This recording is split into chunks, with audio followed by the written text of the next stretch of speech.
Is it a notebook? It's not a notebook computer. It's just a notebook. Okay. All right, we have a notebook to give away later. Is that loud enough for everybody? We get that turned up? Is that good? Great. I don't know if you guys saw the talk yesterday on automotive networks, but that pretty much covered the CAN bus, the ODB2, OBD2 protocol. Yes, we have some fans. So I'm not going to go into that. I'm not going to be so technical. You know what can be done with that, or if you don't, buy the video for his presentation. This talk is going to be more about adding your own computer to supplement your car's computer. And it's something that I'm thinking some of you have done, but probably not enough of you because it's so easy and so fun and so beneficial. And if anybody owns a navigation system that they bought after they bought their car, this could have saved them $1,000. So why do you want to put a computer in your car? Those obvious features you can gain, navigation, GPS, I'm going to go into that later. We're going to talk about what are the problems you're going to encounter. A car is a violent environment for a computer. It's hard to even use your laptop in the car, so to build a computer that's going to stay in the car the entire time is a tough task. And how are you going to overcome these problems? There are ways. And what is the future of technology in cars? Now you see, this is what we don't want the future to be.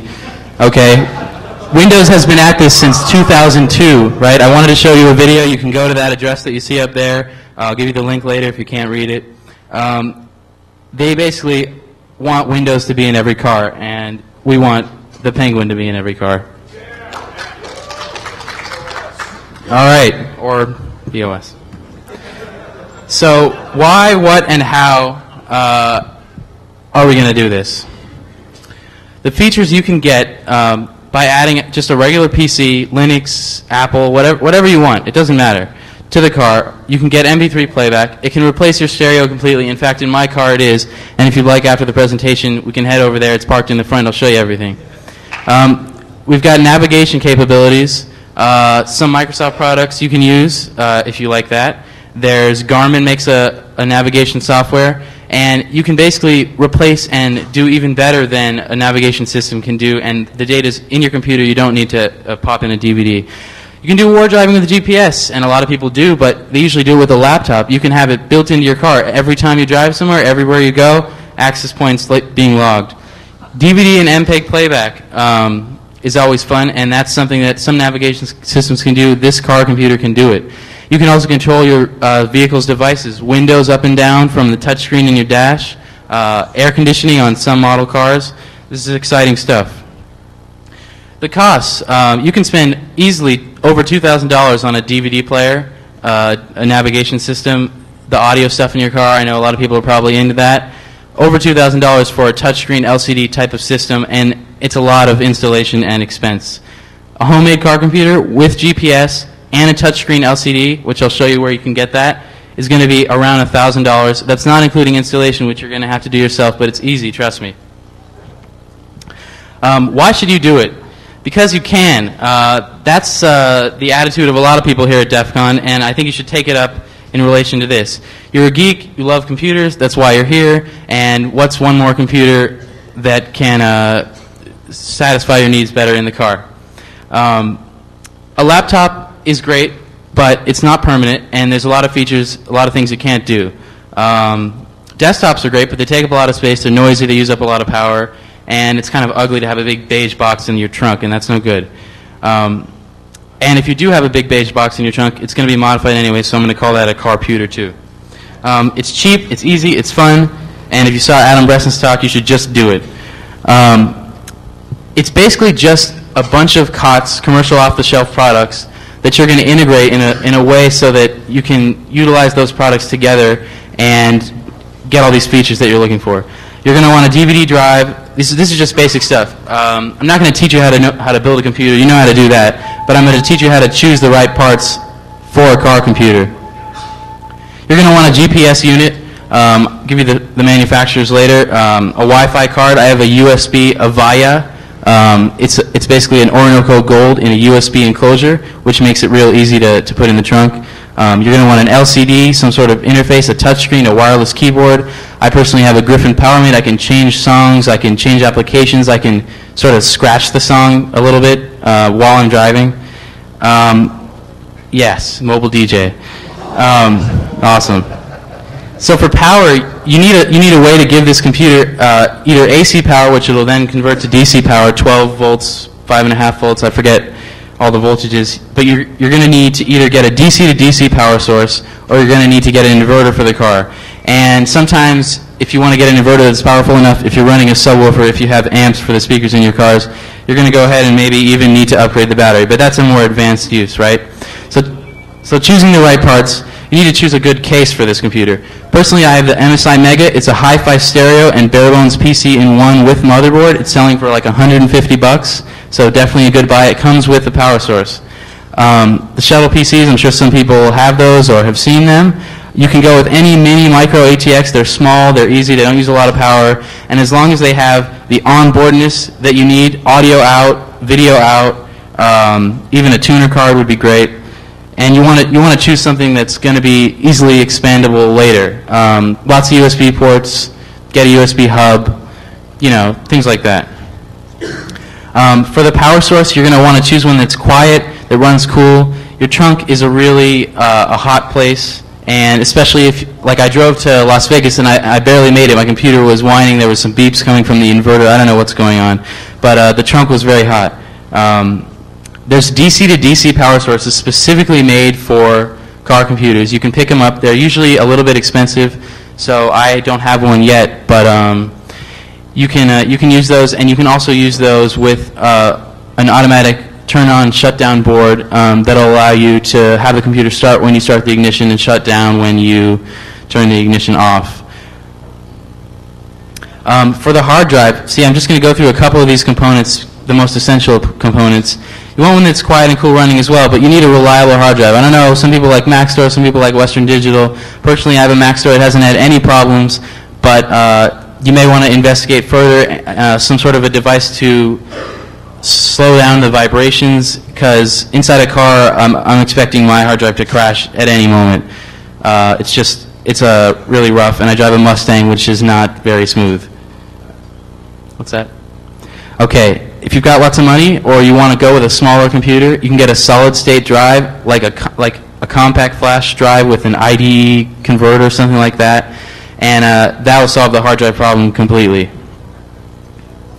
For connectivity, you're going to want to have at least Wi-Fi in the vehicle, right? I've got like a $20 Magnon antenna that works great. I can stick it outside the car if I want to seriously war drive, or when I'm driving to Vegas. You can leave it inside the car. Otherwise, you can use it to get data from other access points that are open, or your house.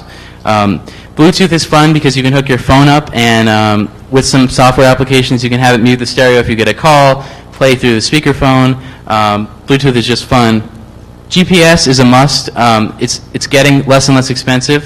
For $90, $80, $75, even used on eBay for less, you can get a small USB or serial GPS module that'll allow you to, say, use NetStumbler with GPS locations. It'll allow you to use MapPoint or Streets and Trips to get your location, give you directions live while you're driving in the car. Some people go ahead and incorporate cellular technology for internet connectivity. If you guys have heard of Ricochet, they're not in too many major areas, but it's like a wireless internet provider. It's like 2 times the speed of 56K. They're in San Diego, I believe, if they haven't gone bankrupt yet, but I'm hoping they're going to come to LA. It's a service fee, and it's just something that's great for car computers. I talked to some people that live in San Diego, and they use it. So, environmental concerns. Why isn't this widely available yet, and what's slowing down Microsoft and other companies from implementing it widespread? Your trunk gets hot, your car gets hot, vibrations kill hard drives. It's not a pleasant environment for computers. It's sometimes not even a pleasant environment for people. There's lots of power consumption that the computer uses. It uses a lot of power, and it uses it inefficiently, especially if you've got the inverter, because you're going from DC to AC to DC again. There's a lot of heat generated in that, and it's just an inefficient process overall.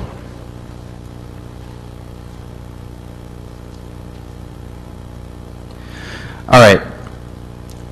what can you do with a car computer besides the obvious things? You can really do anything you can think of. Think of having a computer in your car, anything you can do with a computer that doesn't require something that's in your house or something that goes with your laptop, you can do with a car computer. You can sync your MP3 collection whenever you drive up to your house. So you leave for the day, you want some different MP3s, you just pull up, connect to your AP, grab those MP3s, and you can leave again.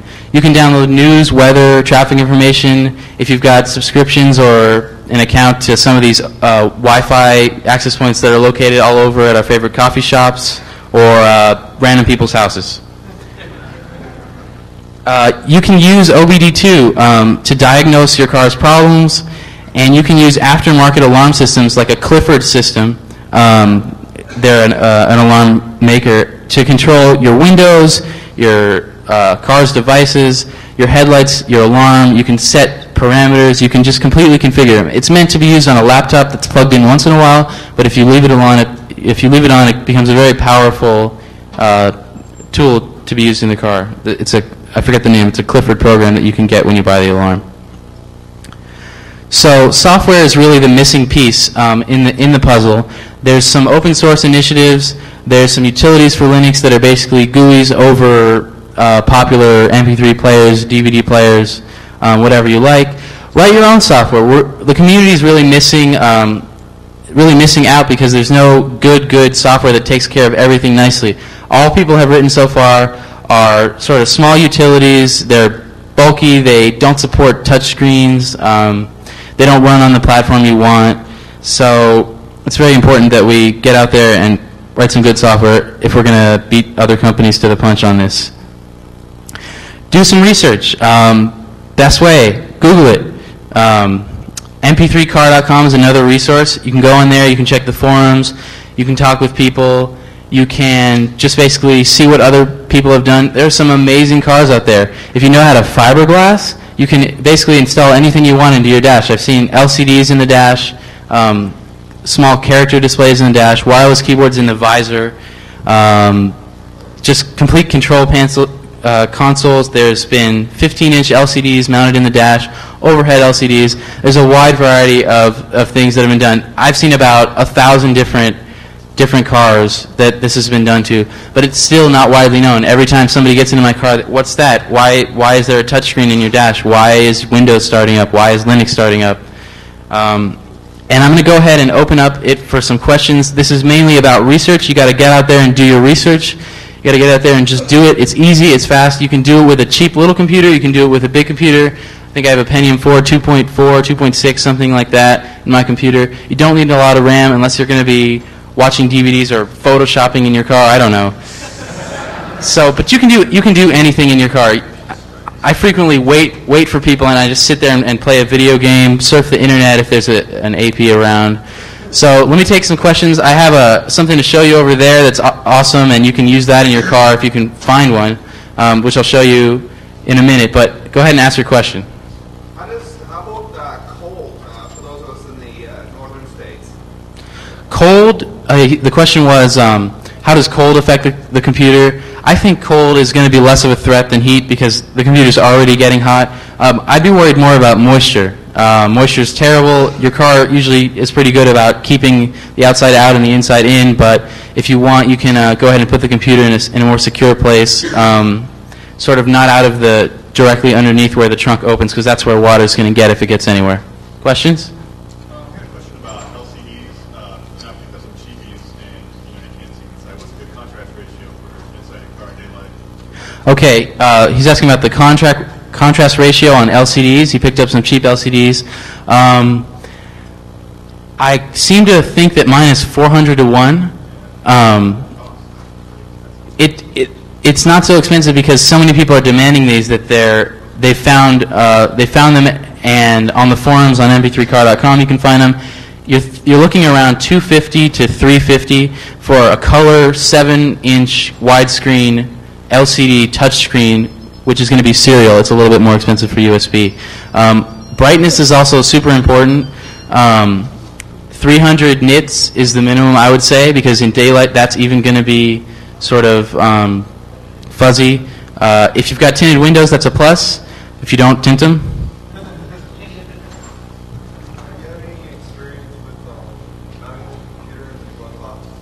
Yes, mounting the computer in the glove box is the question. Yes, you can do that. Personally, I haven't done it, but I've seen many pictures of cars that have done it. I've even met one guy who's done it. It's easy. It's just as easy as mounting a CD, DVD changer in the glove box, which is frequently done. There are computers that are fully sustained in one small box, the size of a CD changer, which you can buy. The Cappuccino PC, if anybody's a fan of ThinkGeek. There's some other brands. And if you have a huge glove box, you can sort of remove the back of it and use that space between the firewall and the glove box to put the computer in there, and you can put a larger computer. It makes a lot of sense to do that because all your interface is in the front. In my car, I've run USB to the console, a powered USB cable, and there's a hub in there so I can plug in whatever devices I want, but I'm sure it'd be a lot easier to put the computer in the front of the car if you've got the space. And in Mustang, there's no space at all, so the computer's in the trunk, and that's even pushing it because I have a subwoofer. I put all bags in the back seat. The only problem with putting the computer in the glove box is if you want to have a good stereo system, you're going to want to have the amps in the back, so you're going to need to run wires to the back of the car and then wires to the speakers, and that can be a problem and can be expensive if you don't know how to do it yourself. Let me just add one thing. Sound quality on onboard sound cards, as you know, isn't very good, and it can be fuzzy, especially with the engine noise and other things that happen in a car. I use an external sound card, the Sound Blaster X2G. It's about $100, I think. It supports USB sound, but I'm personally not a fan of that, so I just go optical out of my MSI Mega into that, and it splits it into 6.1 surround sound. Question? Have you played with the placement for the wireless devices like the GPS and Have I played with the placement of the wireless connections, the GPS? Personally, my stuff is right in the back, above the back seats, so that the whole back window is over it, and I think that is probably the best place signal-wise. If you want to put them on your front dash, that works too. If you have a sunroof, maybe you want to run it out to the roof. But I personally find it out of the way by putting it on above the back seats. Go ahead, question? I've got a USB GPS that sits nicely in the sunroof, in the shade, and the glass. Okay, he says he's got a USB GPS module that sits in the sunroof between the glass and the shade. Do you have a computer in your car, sir? No. What's the GPS for? Laptop. For your laptop. So you do have a computer in your car sometimes. Do you like it? Do you do all the things that I've talked about, or is it limiting some of them? Any other questions? In the back. How do you deal with like multiple audio inputs? You know, like a PlayStation. Multiple audio inputs. Okay. What do you do the mixing with this computer or Both. The computer has audio inputs. You can obviously use those. And the X2G has audio inputs. You can use those. If you're going to hook up a PlayStation, it's probably going to be wherever the computer is for power reasons. And you can plug that input into the computer and just pass it through. If you don't have onboard inputs for some reason, you should have a line in. You can use the X2G or a similar product, or you can hook it up straight to the amps on a second channel. So are you saying that you're not using the DAC at all? I have no deck in my car. There's no radio except for the radio that's integrated into the MSI Mega. I had a really expensive LCD stereo system, and I sold it on eBay and paid for the car plus.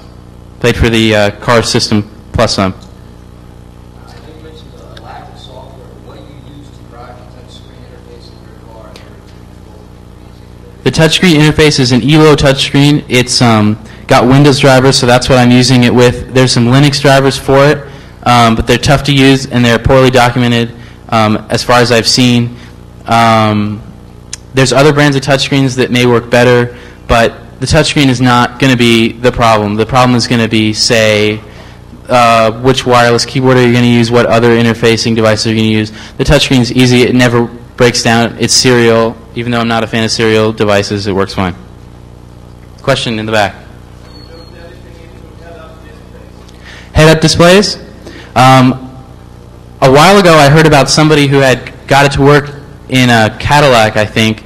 He's asking about heads-up displays, sort of projecting an image onto the windshield. It's a great idea. It looks great in science fiction movies, but it's not working yet. I would love to have that work. If anybody has got that to work, please let me know. I'd like to see pictures of it, and maybe I'll be working on that in the future.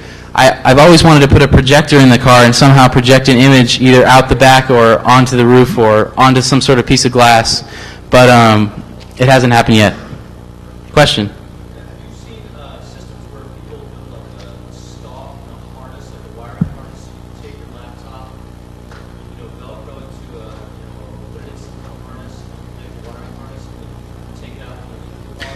He's asking about a sort of car docking station for your laptop. So put the laptop in, use its computing power, and leave with the laptop. It's probably safer for theft reasons. I haven't heard of that. You can use a standard dock, I suppose, though.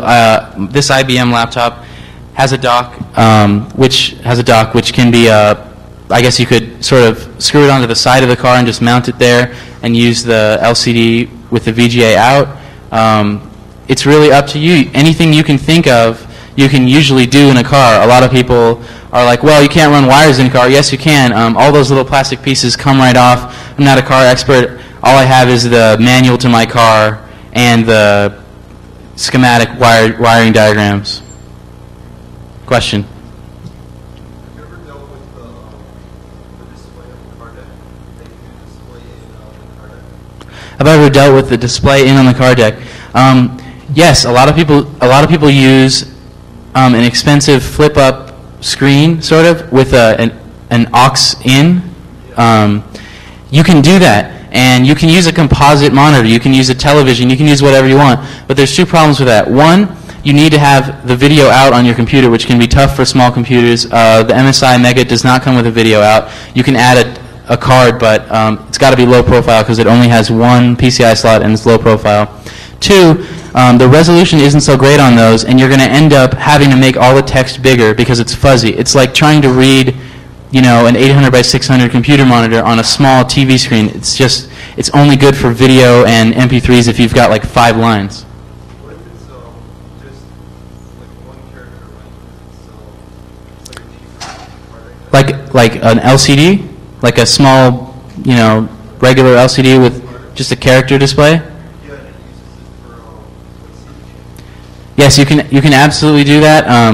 I don't know about the software you would need to interface with like a third-party CD player with one of those LCDs, but you can go on PriceWatch and price out just the character LCDs and go ahead and use plugins for like Winamp, or I know there's some utilities for Linux on SourceForge that will allow you to send whatever data, serial data, to those connections, and you can view whatever you want.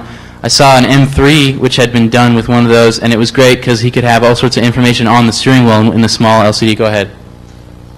what drives the cost of the DC to DC power supplies? What drives the cost? They were engineered and made for this purpose, mainly for this purpose. I'm sure there's commercial ones out there. I'm sure on airplanes there's a need for DC to DC power supplies, but they were manufactured for the MP3 car community, so to speak, by manufacturers on the forums, and they're charging a premium for the research and development. For $90 you can get, I think, a 70, 80, 90 watt power supply, and for $150 you can get a 160 watt power supply. I'd go with the larger wattage because you're going to end up needing it. Go ahead. What's the power supply doing? It's taking your 12 volt unregulated, which means the 12 volt can range anywhere from, say, 8 to 19, and your computer can't handle 19 volts. It can't handle 8 volts. It's gonna end up screwing it up. So this thing takes in whatever voltage your car line is giving it, converts it to 12, 3.5 or 5.5, and the various voltages that your motherboard and the components need to run on. Question? I was wondering if anybody has looked into interfacing cell phones. I know when I was a kid, I messed around with zone detection. And I've been kicking around for a long time, but I just haven't had the balls to do it. Is to have a computer in my car that does a wake on ring. Like it says it's then wakes on a ring and listens for tones, so you can do remote information, because I live in Florida, it's last house. So he wants to, with a cell phone connection, remotely control his car, start the car, right? Is that what you're talking about? Start the AC. That's all being taken care of by such things as a third-party alarm system. I suppose you could do it, but I think you're better off finding a system that will do remote start and just utilizing that. I'm trying to see if we're going to have time, I'm sure we are, to show you this computer I've got over here, which would be an excellent solution. It's an old point-of-sale computer, but it runs everything over one Ethernet cable. Let me see if I can plug this in.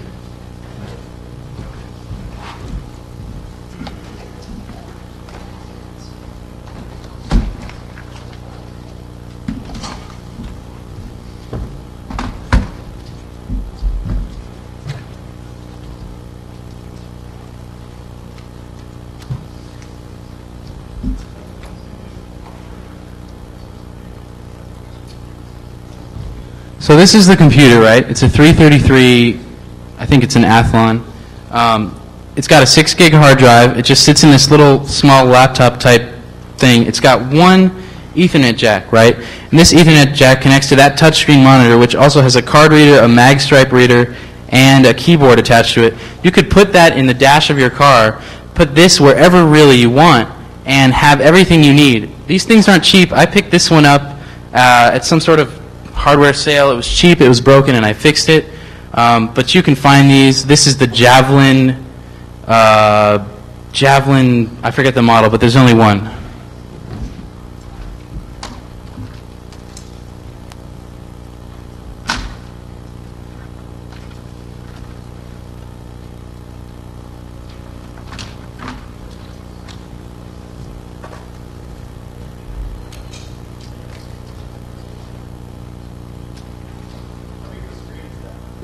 What's that?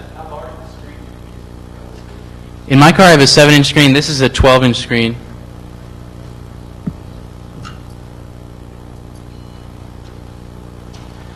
So it's a 12-inch touchscreen monitor. It's going to do everything you need. It's got a PS2 port on the bottom, a card reader on the bottom, a mag stripe reader, very useful. It's booting right now. I think it's got 2,000 on it. I don't personally use this in my car because I had already had the other computer when I got it, but things like this are very, very nice. Anything with everything included that you would need on it already is great. I know no one's a fan of Windows in here. I'm sure you all use it anyways, but this thing is great. It's got a touch screen, and check it out. All of this over one Cat 5 cable, any Cat 5 cable, 100 feet.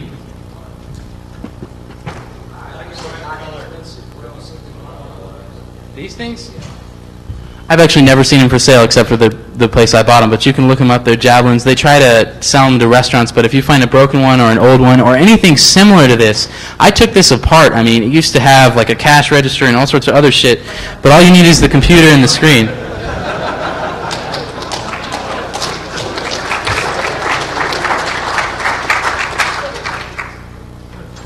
Windows is broken.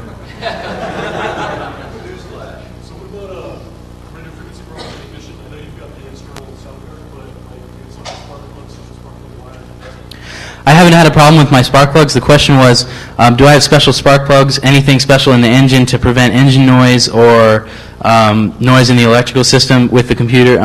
There's been no problem at all with audio. I have had a slight problem with video where I get sort of cascading lines down it, and it has to do with, I use a very shielded VGA cable that's run from the back, but for some reason, at the connector, it's getting noise. So I'm thinking about figuring out different ways to shield it. That's an idea. I hadn't really investigated that, changing the spark plugs. Question? A ground isolator, possibly, but it really doesn't come up that often, so I haven't had to deal with it. Go ahead. That optical cable that you used to hook up the extra is probably cutting off the audio part from the computer, so it's going to tune out the noise. Right, the optical cable he's saying is probably trimming out the noise. That's probably why I chose.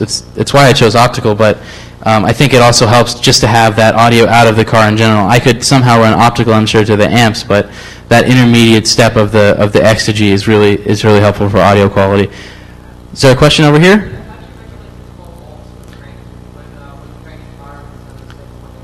Okay, the question is, how do I regulate the voltage when the car is cranking? All right, first of all, I splurged a little bit. I got the yellow top battery. I forget the brand. Anyone know the brand? What's it? Optima yellow top, that's right. It's better for cranking. Usually when I start the car, the computer will stay on if it's already on, but I try not to run it for too long without the battery because that can drain the battery, obviously, and it's just my inverter is kind of temperamental. It'll beep when it gets to low voltage. And also, another thing that people have used easily is an old UPS. Even a UPS that only works for 5 or 6 seconds is great, because if you plug it in between the inverter and the computer, while the car is cranking, it'll have a hissy fit and beep and stuff because it won't think it has power, but after a couple seconds the power will come back and the computer will be uninterrupted. There are startup and shutdown circuits that have been designed for this use on mp3car.com. You can find those. They're not cheap. You can build your own. There are schematics. And it's an excellent way to go, because that way it's really nice. You get in the car, you start the car, here's the BIOS, you leave the car, you turn it off, and you can be out of the car and the computer's still shutting down, but you don't have to worry about draining the power because this thing shuts the power off after a predetermined amount of time. Do I have any more questions? Go ahead. What about interfacing with OBD0 and OBD1? OBD0 and OBD1, I haven't had any experience with it. My car is a Mustang 2000. It runs OBD2, and also those interfacing devices are pretty expensive. You might be able to pick some of the ones for older OBD ports up for cheap, but OBD2 can run you over $100.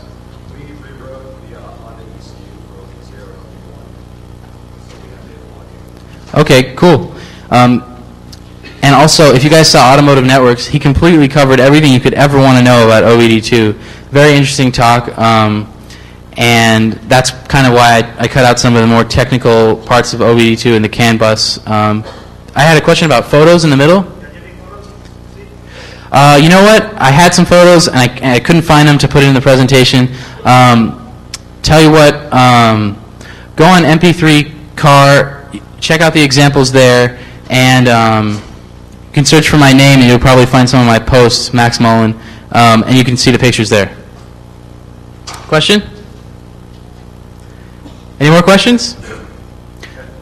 Go ahead. All of the really good GPS software right now for turn-by-turn direction, voice prompts and stuff, it's covered on the right? Unfortunately, yes. The question was, all the good GPS programs for turn-by-turn directions while you're driving run under Windows. It's mostly true, but you guys can change that. I see lots of smart people. I see lots of people I know that are really good coders, and VMware, yes. Roadmap?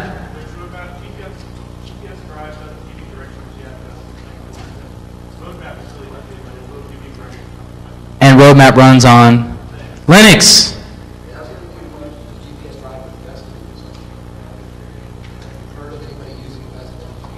you ever used Festival? No. It really sucks. I use voice over IP. Don't use Festival, ladies and gentlemen.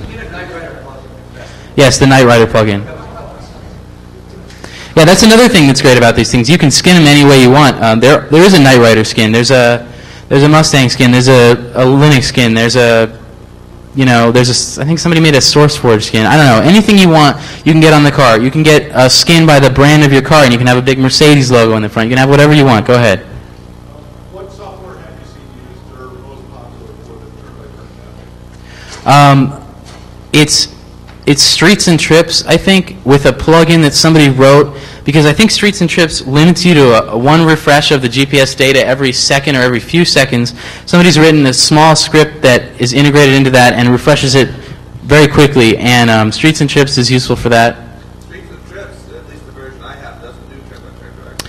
It's either Streets or Trips or MapPoint.